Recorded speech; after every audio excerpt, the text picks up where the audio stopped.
I was almost always interested in third-party controllers, mostly just because they often are the cheaper versions of the official controllers, and if not, they try to do something that the official controller just doesn't do or do well. And this brings me to the SN30 Pro Plus from 8-Bit Do. I've heard numerous good things from the company and the controller itself, and when I got my hands on this controller, it really lived up to the hype, at least to me. And again, for me, it's better than basically all the official options from Nintendo themselves. First, I want to go over the size. It's slightly wider than the Switch Pro controller, but I feel that's probably just because that controller is actually slightly tilted inwards. And of course, it would be slightly bigger, or if not a lot bigger, than two Joy-Cons, even if you have them in the grip. But for me, it just feels nicer just because I'm more fond of bigger controllers, because it gives me more space for my fingers, and it just, again, feels less weird and more comfortable. And I was actually slightly worried about the sticks in terms of how they would feel, and the size of them, and the distance between them.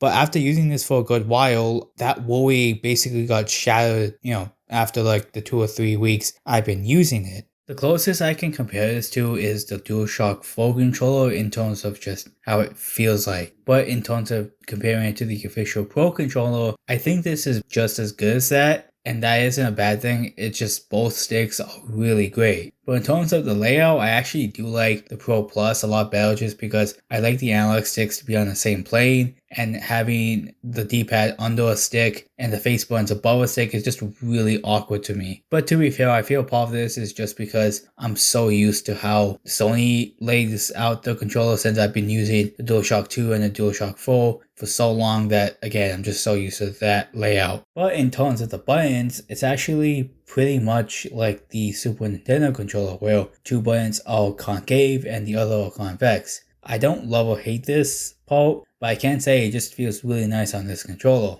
It also does have the same exact color scheme as the North American Super Nintendo controller, which looks pretty nice. There are other colors out there. There's a pure black one and one based off the classic Game Boy. This, of course, is based off the Plus version, since I think for the non-Plus version, it only has the American Super Nintendo color scheme and the classic Game Boy color. I also do believe that the classic Game Boy color and the pure black version don't have the concave X and Y buttons, but I would imagine this is not the worst thing out there, just because a lot of controllers do either have convex buttons or just straight flat buttons. Then we also have the triggers, which also feel really nice, and to me again are better than the official Pro controller. They are analog just like the GameCube controllers, but they wouldn't really work on the Switch. They would just function as normal triggers just because, again, a lot or most of the Switch games don't take account of this type of controller. I also do believe they wouldn't really work on the Mario Sunshine on the Mario trilogy, just because, again,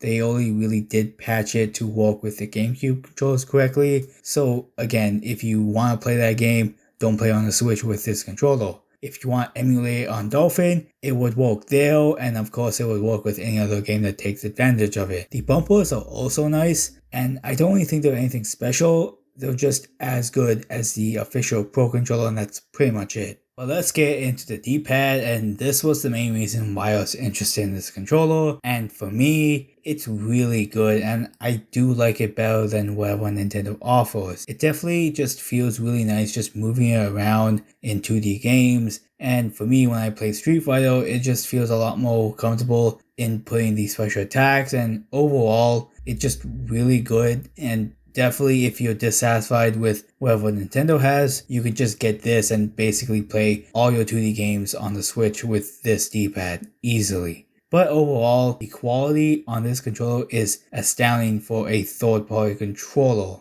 You pretty much are getting your $60 worth out of this controller, and frankly, I would suggest you get this one over the official one if you want to get an extra controller, and if you play a majority of your games docked like me. Of course, you could still play it portable, but I don't know, using a wireless controller that isn't the Joy-Cons on the Switch is just kind of weird to me, but you do you. The non-Plus version I've heard is slightly more portable just because it doesn't have the grips, but I don't have that version, so take that with a grain of salt. But I'm pretty sure that that version would just be as good as the Plus version, since it pretty much does everything it does, it's just a bit smaller. I also do love how easily this controller can work on other platforms that it supports, that being Windows and Mac, mobile, Raspberry Pi, and of course the Switch. I do know the official Pro controller can do the same, at least it can connect to PC pretty well for my knowledge and what I've used. I also did try that controller on my phone, and let's say it did not work as well as I hoped. But with the SN30 Pro Plus, once you have it registered on the device, it's very easy to connect it again. Just press a certain button combination and it's connected. I pretty much avoided trying to play a lot of games on my phone, at least say for example emulators,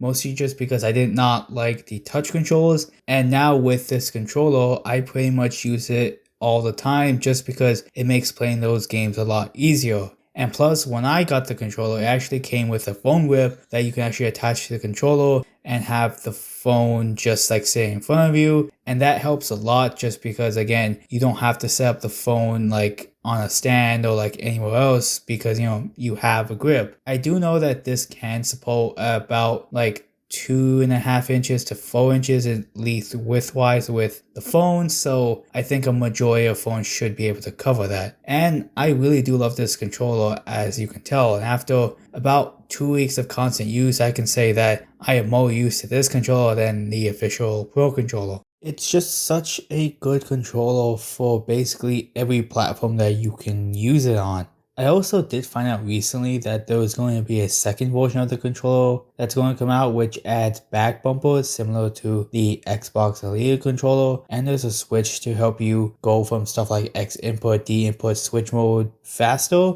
which is nice. I've been using the original Plus version, and I can say that the next one is just going to be as good, but slightly better because of the extra additions. I didn't fully go over the customizable software on Windows, which makes you be able to customize different stuff like adjusting the trigger length and adjusting the rumble and a whole bunch of other stuff. It's just that I didn't really use it as much, but it's there for those people who just really want to get into that kind of stuff. But I want to thank you all for watching this video, and I really want to hear your thoughts on the controller below, along with, you know, your experiences with the company. And again, see you guys later.